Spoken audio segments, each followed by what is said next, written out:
Allah Subhanahu wa taala berfirman, "Wa ma khalaqtul jinna wal insa illa liya'budun." Sekali-kali aku tidak pernah menciptakan jin dan manusia kecuali untuk beribadah kepada aku. Di dalam surah Az-Zariyat ayat 56 ini, tujuan hidup adalah mengabdi kepada Allah. Betul, realitanya orang berbuat kebaikan. Seluruh manusia sudah berbuat kebaikan. Tetapi apakah kebaikan ini berdasarkan keyakinan la ilaha illallah atau tidak? Betapa banyak orang yang melakukan kebaikan, berbuat apapun dalam bentuk kebaikan di mata manusia, tetapi pada akhirnya dia merasakan kesia-siaan di mata Allah Azza wa Jalla karena tidak ada dasar kebaikan itu untuk Allah. Mathalul ladzina kafaru bi rabbihim a'maluhum karamadin ishtaddat birrih fi yawmin 'asif la yaqdiruna mimma kasabu 'ala syai'. Dzalika huwa ad-dhalalul ba'id. Mathalul ladzina kafaru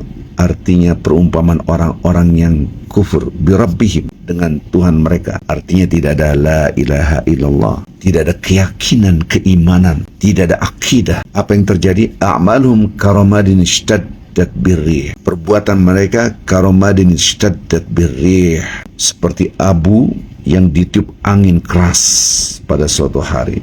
Fi yawmin 'asif, pada hari ada badai angin kencang. La yaqdiruna mimma kasabu 'ala syai'. Tidak ada kuasa, tidak ada manfaat sama sekali apa yang mereka sudah usahakan. Dzalika huwa ad-dhalalul ba'id. Yang demikian itu adalah kesesatan yang jauh. Lihat perilaku kita, karena Allah kah atau karena dunia kah? Betapa banyak orang yang merasa baik padahal tidak baik di mata Allah. Di mata manusia dipuji, di mata Allah dihinakan karena tidak membesarkan Allah. Itulah arti daripada hidup adalah akidah dan jihad, dan kita berjuang untuk membesarkan dan mengagungkan Allah. Seorang ayah mencari nafkah untuk anak dan istrinya, itu mengagungkan Allah karena ini adalah perintah Allah. Mencari nafkah bukan hanya untuk anak dan istri, bukan hanya untuk urusan duniawi, tetapi niatkan, yakinlah bahwa apa yang dilakukan mencari nafkah adalah perintah dari Allah, mandatori dari Allah. Berjuang untuk mencari nafkah harus punya keyakinan la ilaha illallah, sehingga tidak sia-sia seperti debu yang ditiupkan angin keras. Orang-orang yang tidak punya la ilaha illallah, yaitu non-muslim, yang disebut dengan orang kafir, kebaikan apapun menjadi debu yang ditiup oleh angin keras. Maka hidup adalah aqidatun wa jihad. Hidup adalah keyakinan dan perjuangan.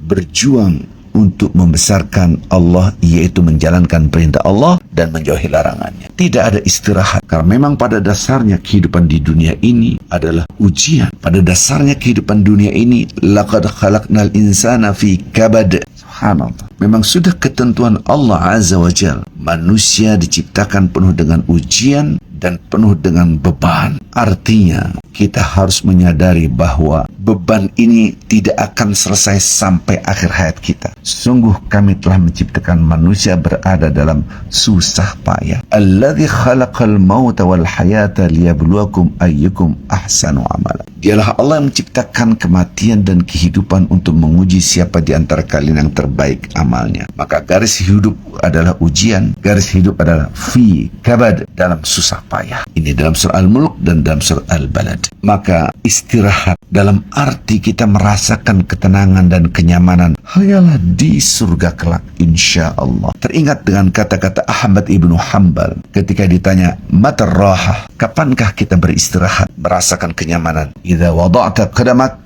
fil jannah tahar. Kalau Anda telah menginjak kaki Anda di surga, maka Anda mendapatkan istirahat. Disitulah mendapatkan kenyamanan. La rahata qabla al-jannah. Tidak ada istirahat, tidak ada kenyamanan sebelum memasuki surga. Huna fid dunya, di sini di dunia, iz'ajat, penuh dengan gangguan-gangguan, ujian-ujian, fitnah-fitnah, musibah-musibah. Ada musibah dengan penyakit, ada musibah dengan kegundahan, kegalauan. Setiap orang diuji. Tidak ada satupun manusia yang tanpa ujian. Itulah dunia, dan kita harus kuat sekuat tenaga tenaga untuk yakin bahwa istirahat kenyamanan yang sesungguhnya adalah di surga. Tidak ada kenyamanan pada hakikatnya selama di dunia ini. Maka bersabarlah, hidup penuh dengan kesabaran, rasakan bersama Allah Azza wa Jalla. Tidak ada setitik pun manusia punya pujian, tidak ada setitik pun manusia punya kemuliaan. Pujian dan kemuliaan murni hanyalah milik Allah. Ketika kita diuji dengan hinaan orang, dicaci maki orang, diremehkan oleh orang, ingat, itulah dunia. Bersabarlah. Subhanallah. Wa ma sabruka illa billah. Sesungguhnya kesabaran itu tidak mungkin kita gapai kecuali kekuatan dari Allah. Rasa selalu bersama Allah. Mudah-mudahan kita termasuk hamba-hamba Allah